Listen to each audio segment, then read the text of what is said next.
हमारा दूसरा अध्याय चल रहा है, छठा श्लोक है। और अर्जुन ने बिल्कुल सही प्रश्न पूछा कि हम ये नहीं जानते कि लिए हमारे लिए क्या करना बढ़िया है, श्रेष्ठ है। ये भी नहीं जानते कि हम जीतेंगे या हारेंगे। और बस ये बात थोड़ी सी वो बोले जो गलत लग रही है कि जिनको मारकर हम जीना भी नहीं चाहते वे ही हमारे धृतराष्ट्र के पुत्र हमारे सामने खड़े। तो पहले दो प्रश्न में कोई समझने वाली बात नहीं। कोई भी मनुष्य द्वंद्व में होता है, जानता नहीं है कि हमारे लिए क्या बढ़िया है क्या गलत है। पर ये जो सामने युद्ध में खड़े हैं वो शत्रु हैं। बस यही एक मोह का कारण है, अज्ञान का कारण है। और इसी के निमित्त हमारी भगवान की कृपा से गीता प्रकट हुई। अर्जुन का भी हम धन्यवाद देते हैं। और ये गीता ज्ञान की बड़ी महिमा है। जो इसको सुनता भी है ना, उसको बहुत ज़्यादा लाभ होता है। तो यानी इनको क्योंकि शत्रु नहीं दिख रहे हैं, उनको लग रहा है कि हमारे भाई है, चचेरे भाई। पर अगले श्लोक में वो ईमानदारी से स्वीकार करते हैं अर्जुन कि कायरता से मैं ग्रसित हो गया और मेरा जो वीरवृत्ति है वो ग्रसित हो गई है। और धर्म के विषय में गीता में मैंने कई बार निवेदन किया, धर्म और कर्म एक ही है। तो मैं भ्रमित हूँ, मेरा चित्त मोहित है। आपसे पूछता हूँ कि जो मेरे लिए निश्चित, मैंने बिल्कुल फाइनल कल्याणकारक साधन हो वो बताइए। मैं आपका शिष्य हूँ, आपकी शरणागत हूँ, मेरे को शिक्षा दीजिए। यहाँ उन्होंने जो बातें पूछी बड़ी सही बातें पूछी है, पर उन्होंने ये कल्याणकारक शब्द कहा है। यानी कल्याण यानी जो इस जन्म में भी अगले जन्म में भी है। इस जन्म में भी हमारा सुधरे, इसी के आधार पे, कर्मों के आधार पे नया जन्म मिले, उस अगले जन्म में भी सुधरे। और पूछने के लिए, किसी से ज्ञान लेने के लिए शिष्य बनना परम आवश्यक है। तो अर्जुन ने खुद अपनी तरफ से कहा, भगवान ने नहीं कहा कि अर्जुन आप मेरे शिष्य हो। अर्जुन बोले कि मैं आपका शिष्य हूँ और आपकी शरण हूँ। शरणागत जो होता है उसका निर्वाह करना, जिसकी शरण गया उनकी जिम्मेदारी। तो जब अंधेरा हो जाता है तो आंखों से दिखाई देना बंद हो जाता है। मोह होता है ये उससे भी ज़्यादा प्रभावशाली होता है। तो उस समय अपने को सही और गलत का ज्ञान बिल्कुल ख़त्म हो जाता है। भगवान के प्रति उनकी भावना थी, हमारी भी होनी चाहिए कि आप एक गुरु, बंधु, पिता, माता, इष्ट देवता, साक्षात माँ हैं। आपने हमेशा आपत्ति में हमारी रक्षा की है। और अर्जुन को ही नहीं, भगवान हर जीव मात्र की आपत्ति में रक्षा करते आ रहे हैं। वो उसका आपने को भान कराते नहीं, गिनाते नहीं, जनाते नहीं, इसलिए हमको मालूम नहीं।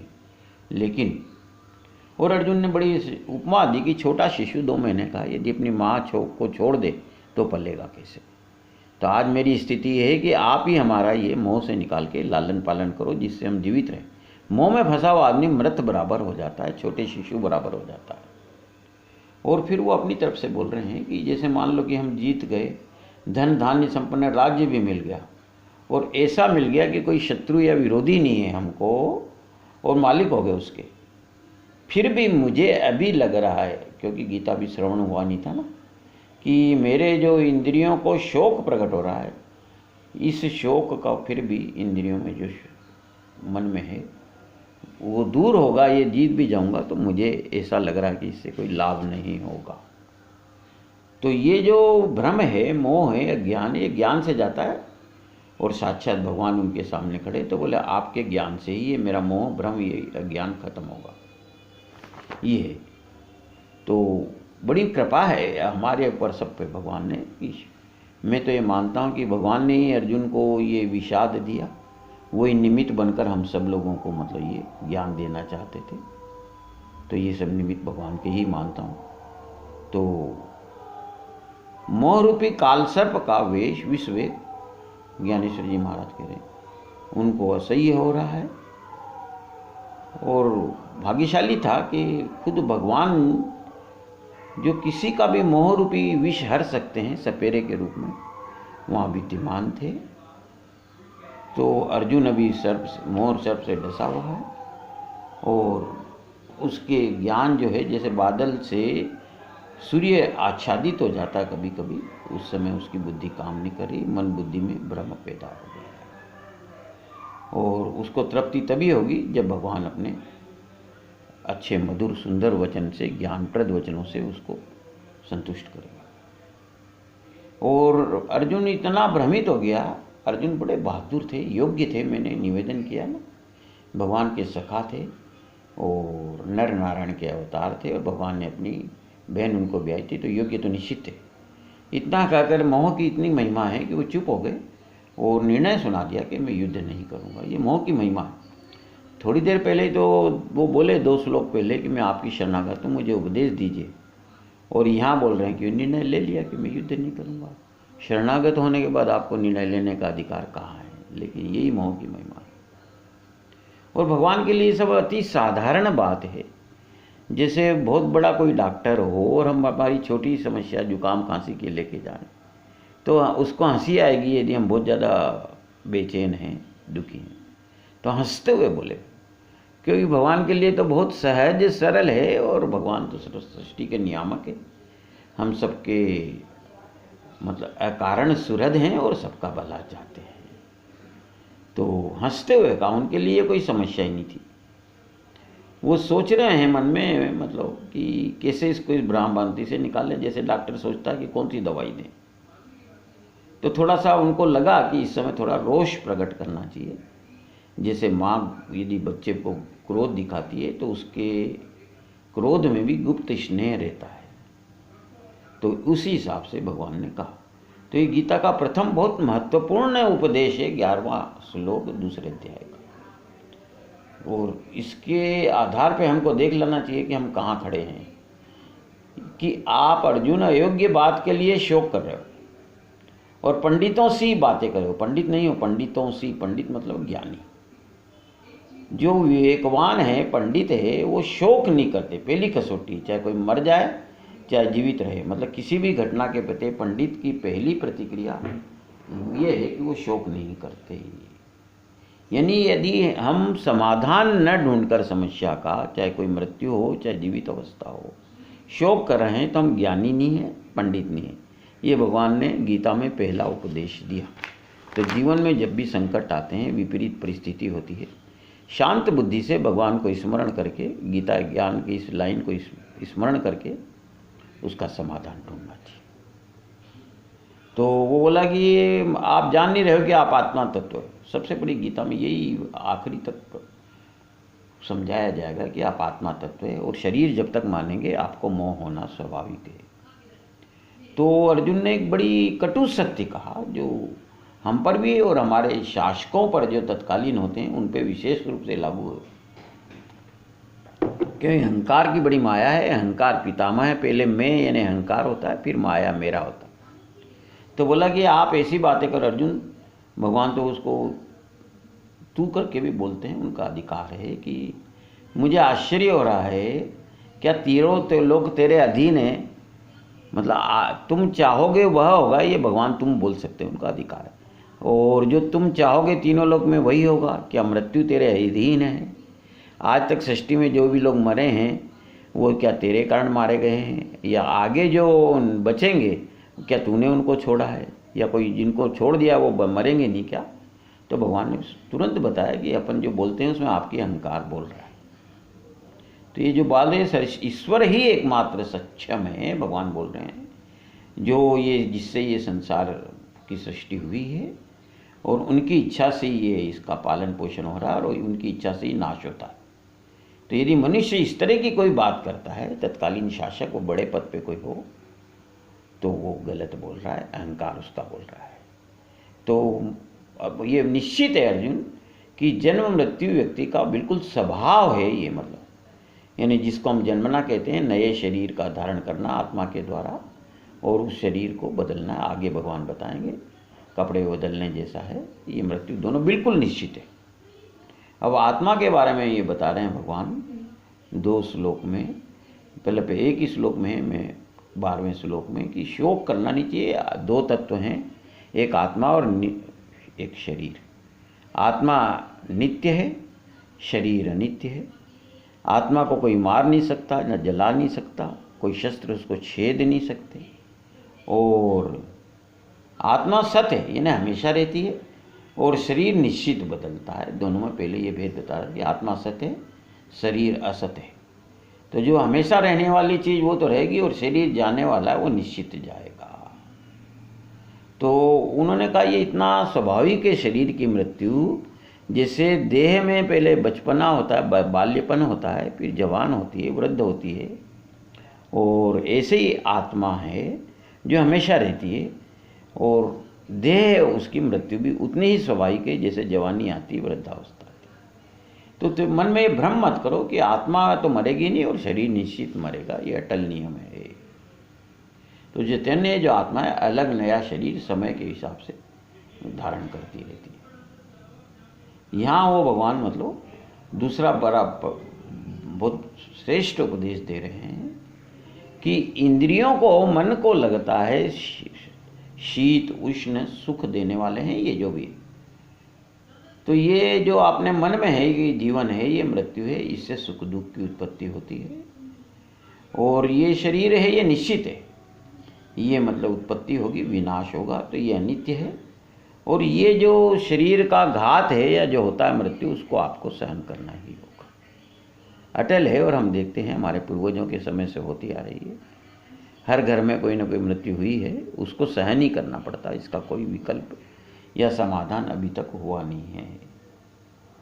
तो ये तो अपन कोई शब्द भी सुन लेते हैं निंदा स्तुति के तो भी हम भ्रमित हो जाते हैं, विचलित हो जाते हैं, तो क्रोध आ जाता है, लोभ आ जाता है। इन सबको सहन करने की जिसको आदत होती है उसको कम पीड़ा होती है।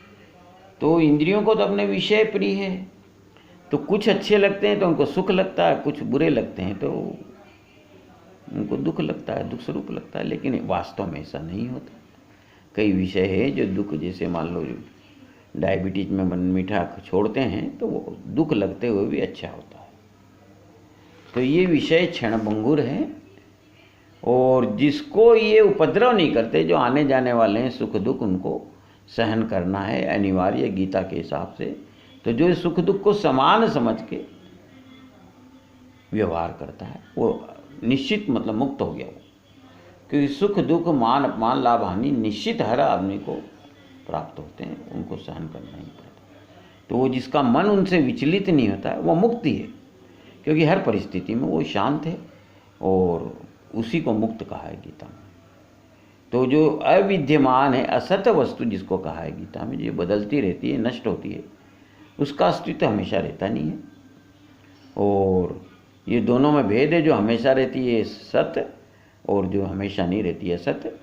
उसका जो समझदार लोग है, ज्ञानी है, तत्ववेत्ता है, वो ये भेद जानते हैं, निश्चित जानते हैं कि आत्मा अलग है और शरीर अलग है। आत्मा मरती नहीं है, शरीर रहता नहीं है हमेशा।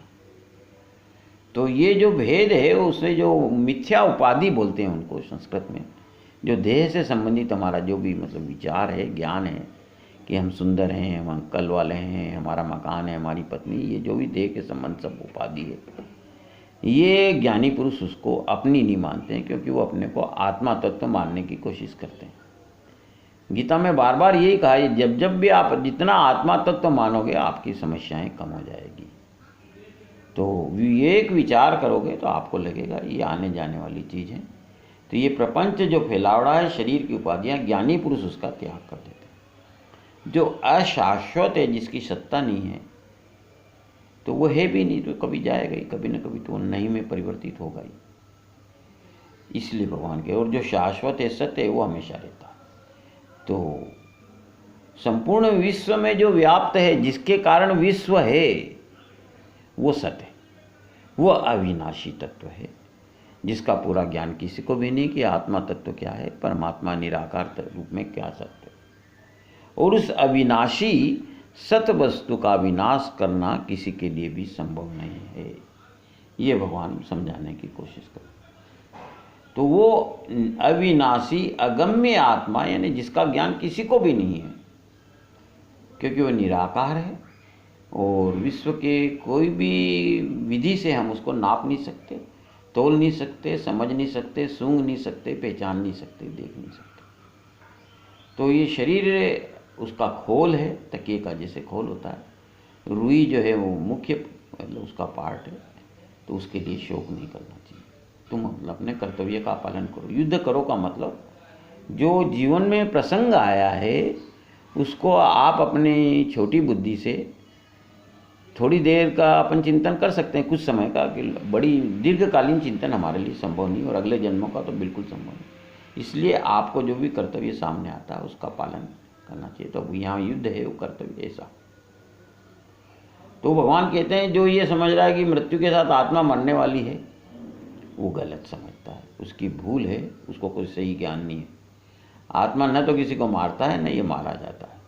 आत्मा कभी जन्म नहीं लेता, कभी उसकी मृत्यु नहीं होती, और इसलिए फिर उसका पुनर्जन्म भी बार बार नहीं होता है। वह जन्म रहित, नित्य, नाश रहित, अनादि है। शरीर नष्ट होता है, आत्मा कभी नष्ट नहीं होती।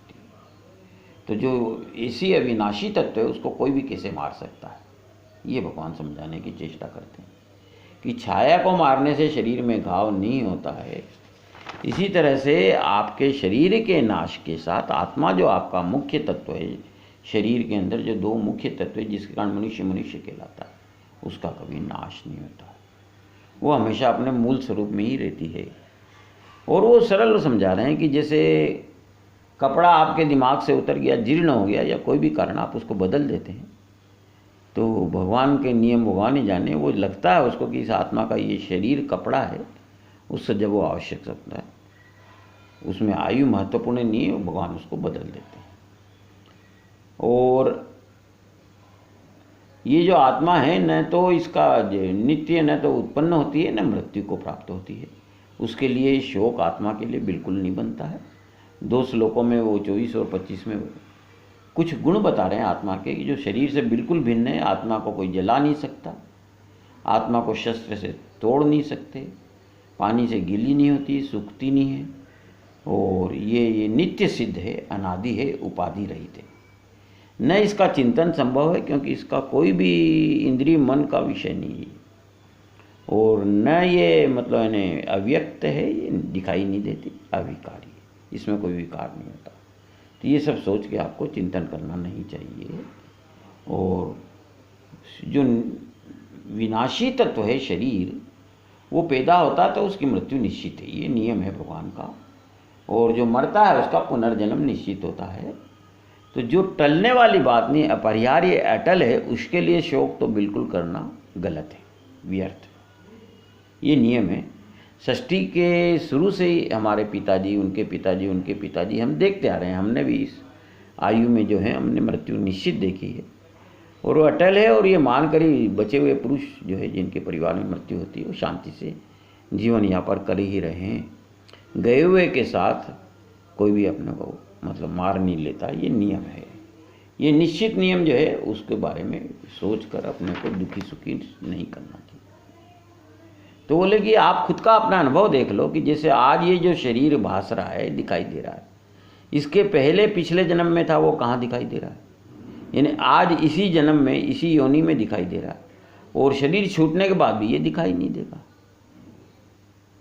लेकिन भगवान कहते हैं आत्मा जो है, जो मूल तत्व है इस शरीर के अंदर, मतलब जो जिसके कारण ये शरीर भासता है, वो मतलब हमेशा रहती है। और शरीर निश्चित जाएगा, आपको पिछले जन्म का भी नहीं दिखाई दे रहा, अगले जन्म का भी दिखाई नहीं दे रहा। तो जो इस तत्व, आत्मा तत्व को पाना चाहते हैं, जानना चाहते हैं, जिज्ञासा करते हैं, उसकी जिज्ञासा होती, व्याकुलता होती, तो संत को बाहर के जो विषय हैं, क्योंकि ये विषय का जो भोग है या विषयों में स्वाद है, शरीर के साथ ही खत्म हो जाते हैं। तो बुद्धिमान आदमी कम से कम अपने जो श्रोता हैं, सब बड़ी एज के, उनको समझना चाहिए कि विषयों का त्याग कर देना चाहिए। विषयों को स्वाद बुद्धि से नहीं, प्रसाद बुद्धि से, औषधि बुद्धि से ग्रहण करना चाहिए। इसी के लिए जो विरस्त सन्यासी है, जिनके ऊपर भगवान की कृपा है, जिनके पिछले जन्म की कुछ पुण्य की पूंजी जमा है, वो वन में भी रहने लग जाते हैं, संसार का त्याग भी कर देते हैं, और बड़े कठिन व्रत का, तप का आचरण करते हैं। आत्मा के बारे में सब आश्चर्य आश्चर्य। उसकी बात जो जिसको हम बिल्कुल नहीं जानते, तो कोई जो भी बोलते हैं तो आश्चर्य है, सुनते हैं तो आश्चर्य है। और उसके वर्णन करते हुए जो ज्ञानी हैं, वो अपना देह भाव भूल जाते हैं, आत्मा या परमात्मा के वर्णन करते हुए। ये है तो देह में आत्मा अमर है। अर्जुन का पहला ही प्रश्न था कि मतलब जो जिज्ञासा थी या समस्या थी कि मैं मारना नहीं चाहता, भगवान उसको इशारे में कह रहे कि आत्मा मरती ही नहीं है, तो चूंकि वह सदैव अमर है, कपड़ा बदल रहा है, शरीर को वस्त्र का उन्होंने रूपक दिया, उपमा दी है, उसके लिए शोक करना व्यर्थ है। आप दृष्टि आत्मा पे रखोगे और उसके हिसाब से कर्म करोगे, सोचोगे, चिंतन करोगे, तो आपका अगला जन्म भी सुधरेगा। और शरीर को केंद्र में रख के जो करोगे तो उसका ये जन्म भी बिगड़ेगा और अगला जन्म भी बिगड़ेगा। अब यहाँ मतलब 31वें श्लोक में भगवान बहुत ही महत्वपूर्ण बात बता रहे हैं कि स्वधर्म का विचार करने पर भी व्याकुलता बिल्कुल योग्य नहीं है। यानी गीता में बहुत सुंदरता है, बहुत बड़ी सुंदरता है कि धर्म और कर्म एक ही है। यानी जो भी नित्य नैमित्तिक प्रासंगिक संयोगिक कर्म आते हैं उनको परमात्मा के द्वारा प्रदत्त या भेंट या उनकी इच्छा मानकर पूरे मन से भगवान के कर्म मानकर फल इच्छा रहित होकर करना चाहिए, उसी को धर्म माना है। यानी आप मतलब इस रूप में धर्म 24 घंटे अखंड पूरे जीवन कर सकते हैं कि जो कर्म है वो धर्म है, तो पूरी निष्ठा से फल त्याग के आपको करना चाहिए। तो इस समय चूंकि अर्जुन क्षत्रिय था, योद्धा था, युद्ध का प्रसंग था, तो युद्ध करना उसका धर्म था, स्वधर्म था, स्वकर्म था, ये मतलब भगवान कहते हैं। तो स्वधर्म है वो जैसे कोई चीज़ है, नया नया जो बुखार हो तो कई बार बुखार में गाय का दूध भी नहीं दिया जाता है। तो इस समय जो अप्रासंगिक दया आपके करुणा आ रही है वो एक तरह से मतलब जहर का काम करेगी। उस गलत चिंतन का देख लो, खाली सोचा है अभी तो दया के कारण तो भ्रमित हो गए, उनको मतलब है मन और बुद्धि उनके हाथ से निकल गई, उनका शरीर भी कंट्रोल के बाहर हो गया, वो डिप्रेशन में आ गए। ये है इसका। तो अनुचित कर्म और गलत समय पे करने पे वो अनुचित का अहितकर होता है। हर चीज़ का एक प्रसंग होता है, जिस समय आप जहाँ हो और उस समय जो आपके सामने वर्तमान विद्यमान कर्म है उसी को पूरी निष्ठा से अपना स्वधर्म स्वकर्तव्य मानकर करना चाहिए। तो जिसको आप शोक का कारण मान रहे हो वो आपका स्वधर्म है, आप यहाँ योद्धा खड़े हैं और उसको करने में आपको व्याकुल नहीं होना चाहिए, शोक प्रकट नहीं करना चाहिए। और स्वधर्म का आचरण ये गीता का बहुत बड़ा संदेश है, हर परिस्थिति में करना ही चाहिए। और इससे इस आचरण से स्वाभाविक ही सब इच्छाएं पूरी होती है। मनुष्य अपन शरीरधारी हैं, जो भी देखो कर्म सामने आते हैं वो हम ईमानदारी से करें तो आप तो देख लो आपका शरीर का यापन हो जाता है, भोजन वगैरह सब आपको सहज प्राप्त होते रहते हैं। तो मन में कपट न रखते हुए पूरी शक्ति से निष्ठा से युद्ध करो, ये भगवान का संदेश है। और फिर भगवान बता रहे हैं कि ये धर्म युद्ध है और धर्म युद्ध कोई योद्धा के लिए, क्षत्रिय के लिए बड़ी भाग्य से मिलता है। मिलिट्री में सैनिक जाते हैं, कोई युद्ध का प्रसंग नहीं आता तो रिटायर हो जाते हैं, उनको कोई मेडल नहीं मिल सकता, कोई उनका विशेष सम्मान हो नहीं सकता। तो अपन ने युद्ध को कोई इनवाइट नहीं करा है, हमारी तरफ से नहीं है, इनमें कौरवों की भूल ज़्यादा थी, गलती थी। तो ये स्वाभाविक है, तुम्हारे सामने ये युद्ध है, ये स्वर्ग का खुला दरवाजा है, क्योंकि ये आप करोगे तो ये भाग्यवान लोगों को ही युद्ध प्राप्त होता है।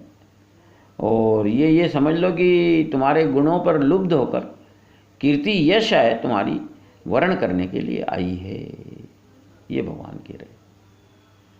और 33वें श्लोक में भगवान कह रहे हैं कि ये ऐसा जो ये स्वधर्म है, कर्तव्य है, युद्ध नहीं है, इसको इस दृष्टिकोण से मत देखो। यानी दूसरे रूप में उनका इशारा है कि जो भी कर्म धर्म आपको चाहे भूल से गलत लगता हो, यदि वो आपका स्वधर्म है, सकर्तव्य, तो उसका पालन हर स्थिति में करना ही चाहिए। न करोगे तो आपकी स्वधर्म का त्याग करोगे तो आपकी कीर्ति की नाश होगी। और बड़े लोग, महापुरुष लोग, इज्जत वाले लोग इज्जत के लिए जीते हैं, तो जिसकी इज्जत ही खत्म होगी तो उसका जीना बेकार है। अर्जुन को वो इशारा कर रहे हैं कि जैसे ये एक तरफ तो युद्ध है, इसमें भाग लोगे तो स्वर्ग मिलेगा और यदि भाग न लोगे तो कीर्ति खत्म हो जाएगी। दोनों तरफ उन्होंने बता दिया इसका फायदा क्या है और नुकसान क्या है। तो स्वधर्म त्याग से ये है कि जैसे किसी का पति मर गया हो या विधवा हो गई हो या तलाकशुदा हो तो उसको वो सम्मान नहीं मिलता, भगवान कह रहे हैं। ऐसे ही जो सधर्म का त्याग करता है उस पुरुष की वही दशा हो जाती है। जैसे शव है, उसको गिद्ध नोचते हैं युद्ध भूमि में, तो सारे महादोष जो सधर्म का त्याग करता है उसको प्राप्त होते हैं। और अर्जुन बड़ा कीर्तिवान था, विश्व का सर्वश्रेष्ठ धनुर्धर था। और ऐसे लोगों को वो कह रहे हैं कि यदि लोग तुम्हारे बारे में अपशब्द कहेंगे, निंदा करेंगे, तो जो माननीय पुरुष है, मतलब गरीब लोग हैं, वो खाली रोटी के लिए जीवित रहते हैं, लेकिन जो भी थोड़ा सा समझता है वो आदमी मान अपनी कीर्ति को बचाए रखना चाहता है। तो बोले माननीय व्यक्ति के लिए अपकीर्ति मृत्यु से भी ज़्यादा कष्टदायक होती है। मतलब कई लोग तो जब दाग लग जाता है, कीर्ति खत्म हो जाती, तो आत्महत्या तक कर लेते। और ये अर्जुन को भगवान कह रहे हैं, वो तुम बोल सकते हैं कि तुम्हारा दृष्टिकोण हो सकता है कि दया के कारण मैंने युद्ध छोड़ा, लेकिन विपक्ष में विरोधी पार्टी वाले अपने ढंग से कहेंगे तो वो तुमको भगोड़ा कहेंगे और भय के कारण भाग गए हो, यही बात तुम्हारे लिए कही जाएगी। जो आज तुम्हारा सम्मान आज तक तुमने पाया है, जैसे मान लो आपकी 50-60 साल की आयु है, जो भी आपने अभी तक अर्जित किया वो मिट्टी में मिल जाएगा। लोग तुमको भगोड़ा कहेंगे, तुच्छ समझेंगे, ये भगवान उसको इशारा कर रहे हैं। यानी आप भी अपने कर्तव्य का पालन, जो भी प्रासंगिक कर्तव्य जीवन में गृहस्थी में आया है, उसको पलायन करके भाग गए तो आपको लोग भगोड़ा कहेंगे, आपकी कीर्ति खत्म हो जाएगी। तुम्हारे शत्रु तुम्हारे लिए अपशब्द कहेंगे, शत्रु से उम्मीद भी क्यों करते हो? वो जो है उसको अपना इंटरप्रिटेशन इसी ढंग से करेंगे ना कि जिससे उनकी इज्जत बढ़े और आपको इज्जत कम हो। और तुम्हारे सामर्थ्य की निंदा करेंगे कि भय के कारण भाग गए। तो कोई भी इज्जत वाले के लिए इससे कोई दुखदायक कोई बात नहीं है। लोग करते हैं, लोग मतलब अपने सम्मान पाने के लिए जीते हैं और सम्मान को बचाए रखने के लिए प्राण भी त्याग देते हैं। कीर्ति बहुत महत्वपूर्ण है, सम्मानीय कुल कहलाते हैं, सम्मानीय व्यक्तित्व है। आज तुम्हारी कीर्ति जैसे आकाश एक ही है, वैसे सर्वश्रेष्ठ धनुर्धर के रूप में आज धरती पर आप अकेले हो। सारे राजा देश विदेश के सब तुमको सम्मान देते हैं। कोई भी तुम्हारा नाम सुनकर तुम्हारे से युद्ध करने की इच्छा छोड़ देता है। उस समय जब लोग तुमको भगोड़ा कहेंगे, डर के मारे भागा हुआ कहेंगे, तो तुम्हारे खुद का हृदय टुकड़े टुकड़े हो जाएगा। तो आज ही युद्ध से में लड़ते हुए मर जाओ या युद्ध करो, यही तुम्हारा परम कर्तव्य है, स्वधर्म है, स्वकर्तव्य। और वो कह रहे हैं कि यदि मृत्यु भी हो गई अपने स्वकर्तव्य का पालन करते हुए तो स्वर्ग मिलेगा, और विजयी होगे तो आपको पृथ्वी का राज्य मिलेगा। ऐसे बहुत कम कर्म होते हैं जिसमें दोनों तरफ फल जो है आपके हित में होते हैं। तो तुमको बिल्कुल बिना शंका के दृढ़ निश्चय होकर पूरी निष्ठा से युद्ध करना चाहिए। तो बोले जैसे पानी नदी में है तो नाव में बैठोगे तो डूबने का भय एकदम कम हो जाता है। तो स्वधर्म का पालन करना बाढ़ के समय या ऐसी परिस्थिति में नाव में बैठने के समान है। सही मार्ग पे चलते हैं, जो देखा भाला है तो ठोकर लगने का संभावना कम नहीं, ये भगवान कहना चाहते हैं। तो यदि आप फल की आशा रखते हो कि मैं जीतूंगा या हारूंगा, तो फिर स्वधर्म में भी दोष है। भगवान का बहुत बड़ा इशारा है। सब काम भगवान के हैं, भगवान के निमित्त हैं, भगवान के द्वारा हैं, उनकी शक्ति से। जैसे जैसे हम गीता का अध्ययन करेंगे ये हमको पता लग जाएगा। वो फिर भी उन कर्म से आप कोई फल की आशा रखते हो तो फल आपके हाथ में नहीं। अच्छा फल मिल सकता है, बड़ा फल मिल सकता है, विपरीत फल भी मिल सकता है। क्रिकेट जिन्होंने देखा है तो एक ही बाल पे आप आउट हो सकते हैं, उसी पे 6 भी हो सकता है, छक्का लग सकता है। तो वो 38वें श्लोक में गीता का बुद्धि योग के हिसाब से एक बहुत बढ़िया उपदेश दे रहे हैं कि सुख दुख लाभ हानि यश अपयश सब समान समझकर युद्ध के लिए सिद्ध हो, सफल हो जाओ, फिर पाप नहीं लगा। यहाँ युद्ध का मतलब कर्तव्य है। हर आदमी ये मतलब सुख दुख आएंगे साहब जीवन में, गृहस्थी अपन ने अपनाई अपनी इच्छा से, तो उसमें उनको सबको अपने को सहन करना चाहिए। लाभ हानि का चिंतन नहीं करके हमको हमारे कर्तव्य का पालन करना चाहिए। मान अपमान होंगे, दुनिया है, सबको एक समान समझना चाहिए कि उनका फल ये हो सकता है जीवन में कि सुख मिले, दुख मिले, लाभ मिले, हानि मिले, पर आपको अपने कर्तव्य का पालन हर परिस्थिति में करना ही है। अच्छे से अच्छा क्रिकेट का खिलाड़ी पहली बॉल पे भी आउट हो सकता है, इसका मतलब वो क्रिकेट खेलना थोड़ी छोड़ देगा, ये भगवान समझाना चाहते हैं। तो देह छूटेगी, दूसरे लोग मरेंगे, ये सब सोचना इस समय करना नहीं चाहिए। और स्वधर्म का पालन इस समय युद्ध है जो बड़ी शांति से, पूरी निष्ठा से, सहजता से करना चाहिए। और मन जब इसके लिए, दोनों परिणाम के लिए तैयार होगा कि कौन मरेगा, मारेगा, सुख मिलेगा, हानि मिलेगी, तो पाप नहीं लगेगा। कर्तव्य का पालन करते हुए कोई भी फल मिले, भगवान के भरोसे काम किया है और फल की आशा नहीं है, तो आपको पाप नहीं लगेगा। भगवान एक बहुत बड़ा रहस्य बता रहे हैं। इसको उन्होंने, भगवान ने 39वें श्लोक में कह रहे हैं कि ये ज्ञान योग है। अब इसके बाद निष्काम कर्म योग के बारे में बता रहे हैं।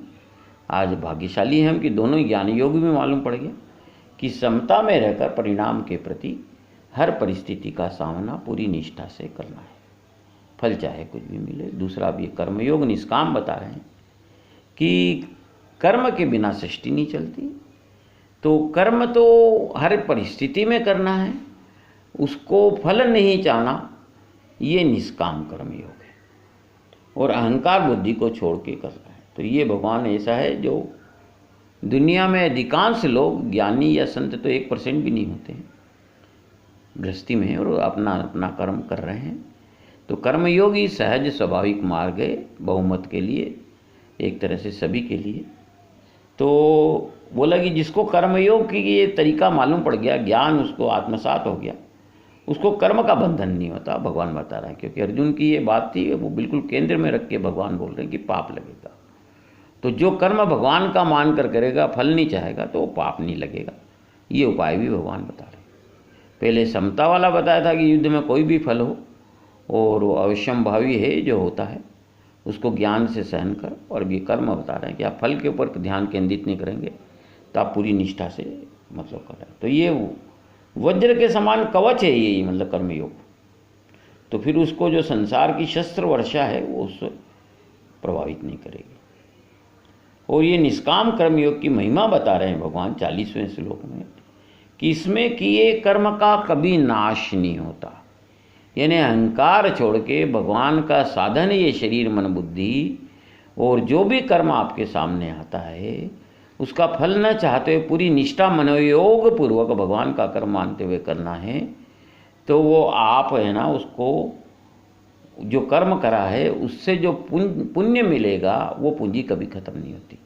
इस जन्म में नहीं तो अगले या उसके अगले जन्म में वो आपको उसका फल मिल जाएगा। आप और हम भाग्यशाली जो गीता श्रवण कर रहे हैं, तो मान के चलना कि आपको निष्काम कर्मयोगी की पूंजी पिछले जन्मों की आपकी जमा है। गीता श्रवण अनंत जन्मों के पुण्य का फल है और भोग कोई भाग्यशाली ही इसका श्रवण कर पाता है पूरे मनोयोग को। तो निष्काम कर्मयोग के आचरण का फल कभी नाश नहीं होता, उसको संकट नहीं आते। और इसका थोड़ा सा भी, मान लो पूरा कर्म न हुआ, थोड़ा भी अनुष्ठान करेंगे तो बहुत बड़े भय से वो रक्षा करेगा। कर्म अपना है नहीं, फल पे अपना ध्यान है नहीं, तो आपके मन से भय खत्म हो जाएगा। जीवन में भय का खत्म होना बहुत बड़ा मतलब अच्छी बात है। भय हमेशा मनुष्य को मृत्यु लोक में घेरे रहता है। तो भगवान 2-3 बात बता रहे हैं। तो कर्म पे ध्यान देना है, फल पे बिल्कुल दृष्टि न रखना है। जैसे भूत उतारने वाले को मंत्र जो जानता है उसको भूत की बाधा नहीं होती, तो अनासक्त यानी कर्म का फल न चाहने पर और कर्म में भी आसक्ति न रखने पर, यहाँ शरीर से कर्म करते हुए भी उस कर्म के फल की बाधा आपको नहीं होगी। उसमें पाप और पुण्य का आपकी बुद्धि में कर्मफल यदि नहीं होगा कि ध्यान में, तो प्रवेश नहीं होगा। और उसमें आपने थोड़ा बहुत भी करा तो उसका महान फल मिलेगा। तत्कालीन फल तो ये कि आपका भय पूरे जीवन से खत्म हो जाएगा। 41वें श्लोक में भगवान बता रहे हैं दूसरे अध्याय के कि ईश्वर निष्ठ यानी बिल्कुल ये निश्चयात्मक एक ही बुद्धि है जिसकी ईश्वर ही सब कुछ है, ईश्वर ही है, सत्य वही है और उसी के हिसाब से सब हो रहा है, होना चाहिए। तो वो जिसको निश्चित है उसको तकलीफ नहीं होगी, और जो अनिश्चित है, कभी वो कोई डॉक्टर पे डिपेंड करता है, कभी रिश्तेदारों पे करता है, कभी शासक पे करता है, कभी अपने अहंकार पे करता है, उसकी अनिश्चित बुद्धि है और उसकी बुद्धि कई शाखाओं में बटी रहती है। भगवान का इशारा है कि यदि डॉक्टर के माध्यम से आप ठीक होते हैं तो मैं ही कर रहा हूँ। डॉक्टर निमित्त है, आपको उसके अंदर बैठे भगवान पे ध्यान देना चाहिए। किसी के निमित्त समाज का भला हो रहा है तो आपको भगवान पे ध्यान देना चाहिए। अभी समाज में व्यक्तिवाद बहुत बढ़ रहा है तो वो गलत है। सब भगवान उसी के निमित्त बनाकर आपका काम करना है। ये बुद्धि भगवान निश्चित चाहते हैं आपसे, निश्चयात्मक बुद्धि। ऐसी बुद्धि की सब कुछ भगवान है, बड़ी दुर्लभ है ये, मतलब बहुत मुश्किल से कई जन्मों के पुण्य जमा होते हैं तब ऐसी एकनिष्ठ बुद्धि बनती है। तो जिसका अंतिम ध्येय परमात्मा है वह सद्बुद्धि दुर्लभ है। देखो, गंगा को समुद्र तक पहुंची नहीं तब तक बहुत भाग दौड़ करना पड़ती है, कितनी हलचल है, खलबल है, कितने गांव डूब जाते हैं, कितने लोगों को न, और समुद्र ही उसकी अंतिम गति, वहाँ जाने के बाद वो शांत हो जाती है। तो एकनिष्ठ बुद्धि होगी, ईश्वर ही सब कुछ है, उसी को परम शांति मिलेगी। उसको कोई कर्म का फल भोगना नहीं पड़ेगा, उसको द्वंद्व नहीं होंगे, शोक नहीं होंगे, भय होंगे। ऐसी बुद्धि बड़ी दुर्लभ है जो व्यक्ति या दूसरे व्यक्ति या शरीर को या वस्तु को न देखकर भगवान को देख सकती है, देखती है। तो बोला कई लोग, मतलब है ना, कल्पना है, वेदों में भी बताया कि वेदों में सभी चीज़ों का वर्णन है कि शरीर छोड़ने के बाद स्वर्ग लोक मिलता है, उसमें और भी अच्छे भोग मिलते हैं, आयु बड़ी होती है, भोगने की सामर्थ्य होती है। तो उससे आकर्षित होकर कुछ जो कर्म बताएं वो सकाम है, मतलब कामना सहित है कि हम ये कर्म करेंगे कि हमको स्वर्ग मिल जाए, तो वो सकाम कर्म, निष्काम कर्म नहीं।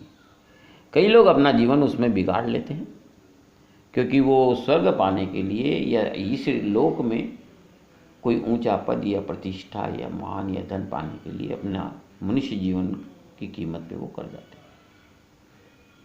तो उसमें वेदों में तो सभी तरह के कर्म बताएं, मंत्र हैं, उपदेश है, लेकिन वो पुनर्जन्म देंगे ये भगवान कह रहे हैं। और वो जो भोग है वो छोटा है, कम समय का है। आपको लगता है, देखो आप 60-70 के हो गए, कितनी जल्दी आयु निकल गई, आपको पता ही नहीं लगा। तो इसी तरह से स्वर्ग के भोग जब उसमें और आनंद होगा, भोगते टाइम आपको पता ही नहीं लगेगा कि कब खत्म हो गए। तो उनके लिए भगवान 44वें श्लोक में, क्योंकि विषय और ऐश्वर्य में आसक्त जिन वाणी को सुनकर पढ़कर हमारी बुद्धि, विवेक बुद्धि नष्ट हो गई। विवेक बुद्धि जो सिर्फ ईश्वर एक है, उसी को पाना, आत्मा को जानना हमारा लक्ष्य होना है, वो बुद्धि खत्म हो जाती, नष्ट हो जाती।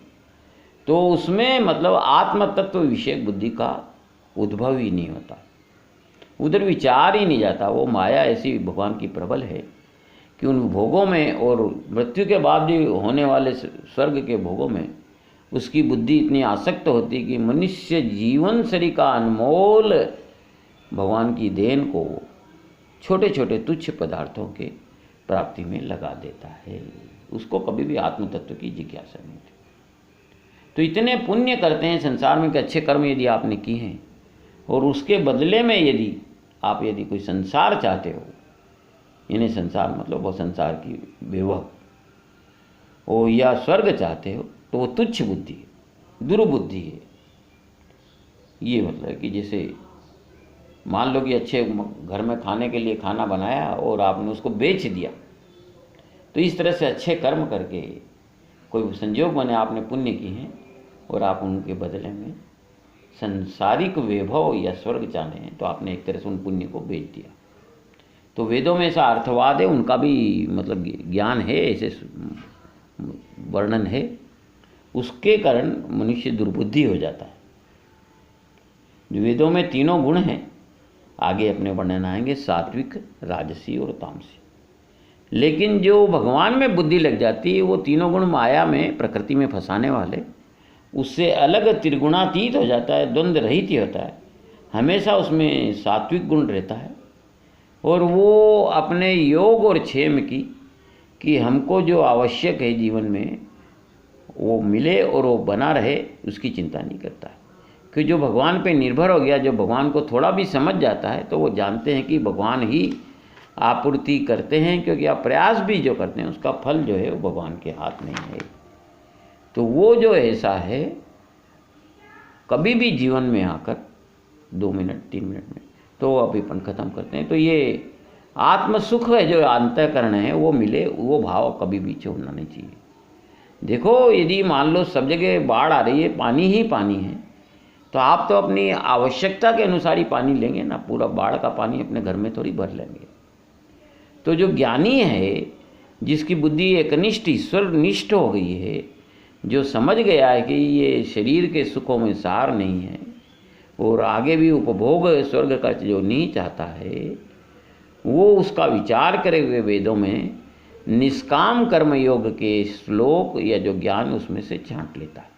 जैसे हमको आवश्यक उतना ही पानी लेते हैं, वो ज्ञान ग्रहण करता है, जिससे उसका ये जीवन भी सुधरे, अगला जीवन भी सुधरे, तो वो करते हैं। तो 47वें श्लोक में बहुत महत्वपूर्ण है कि कर्म में ही आपका अधिकार है, फल आपके हाथ में नहीं। ये बिल्कुल निश्चित आपका अनुभव भी होगा कि फल हमारी इच्छा से नहीं मिलता। और कर्म फल को दृष्टि में रख के कर्म नहीं करना चाहिए सकाम बुद्धि से। और यदि आपको लगता है कि फल नहीं मिलेगा तो कर्म भी नहीं छोड़ना चाहिए, कि ये षष्ठी में भगवान कह रहे हैं। अर्जुन को बहुत अच्छा उपदेश हम सब पे लागू होता। ये कर्मयोग का सर्वश्रेष्ठ श्लोक है, क्योंकि कर्म तो करना ही है, तो हारना जीतना अपने हाथ में नहीं है, सफल असफलता। और वो कर्म फल पे केंद्र कि भाई हमको ये मरे नहीं मारे नहीं, ये सब मत ध्यान दो, पाप नहीं लगे, और कर्म का त्याग भी मत करो। अर्जुन भागना चाहता, तो ये चारों बातें एक श्लोक में कह दी। ये संस्कृत की विशेषता है कि कम शब्दों में बहुत बड़ा ज्ञान उन्होंने 4 शब्दों में कह दिया उन्होंने। तो योगयुक्त हो मतलब बुद्धि ईश्वर से जोड़कर, फल की आशा छोड़कर आप अपने कर्म को निष्ठापूर्वक करो। ये समत्वम योग इच्यते कहा। पहला योग की परिभाषा है, ये मन का जो बैलेंस बना हुआ है कि फल की आशा से जो विचलित नहीं होता है, उसको समत्वम। तो उसका एक बहुत बड़ा आश्वासन भगवान दे रहे हैं इस श्लोक में 48वें में, कि वो कर्म अधूरा है या पूरा, ये आपका ध्यान नहीं है, मतलब भेद दृष्टि नहीं है, उसका आपको पूरा फल मिलेगा। ये बहुत बड़ा कर्म भगवान का आश्वासन है कि जो आप निष्काम भाव से कर्म कर रहे हैं वो अधूरा रह गया, मान लो कोई भी कारण से मृत्यु हो जाए या कोई आपका मन बदल जाए, उसका पूरा फल मिलेगा। और सो शास्त्र विधि संपन्न पूरा करना चाहिए, अपने को कोशिश करना चाहिए, उसका फल भगवान को समर्पण करा तो पूर्ण को मतलब इन्हें अपने समर्पित किया है तो आपका पूर्ण फल मिलेगा। ये बहुत बड़ा आश्वासन है। और निष्काम कर्म से फल आशायुक्त जो कर्म है वो बड़ा निकृष्ट है भगवान के सामने। आपको भिखारी बना देता था, गरीब बना देता, दीन है, आपको फल चाहिए। जो मांगने वाले को कोई भी सम्मान नहीं देता। तो फल आशा से कर्म करने वाले दीन होते हैं। तो जो एकनिष्ठ बुद्धि ईश्वर में लगी, उससे पुरुष पाप और पुण्य का विचार त्याग कर अपना जो कर्म है वो उसको पूरी निष्ठा से भगवान का मानकर अहंकार छोड़ के करते हैं। फला उसको कहते हैं कि कुशलतापूर्वक कर्म ही योग है। ये दूसरा उन्होंने योग की परिभाषा गीता में दी है कि योग है कर्मसु कौशलम, यानी पूरी निष्ठा से भगवान का कर्म करना, अहंकार छोड़ के, और फल की आशा नहीं रखना। तो आज के कर्म मतलब योग की 2 परिभाषा आ गई, तीसरी परिभाषा इसमें है, वो 6ठे अध्याय में है।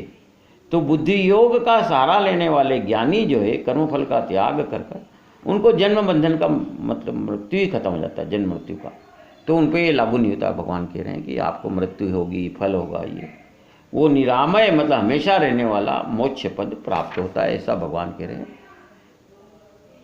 फिर कल मिलेंगे अपन।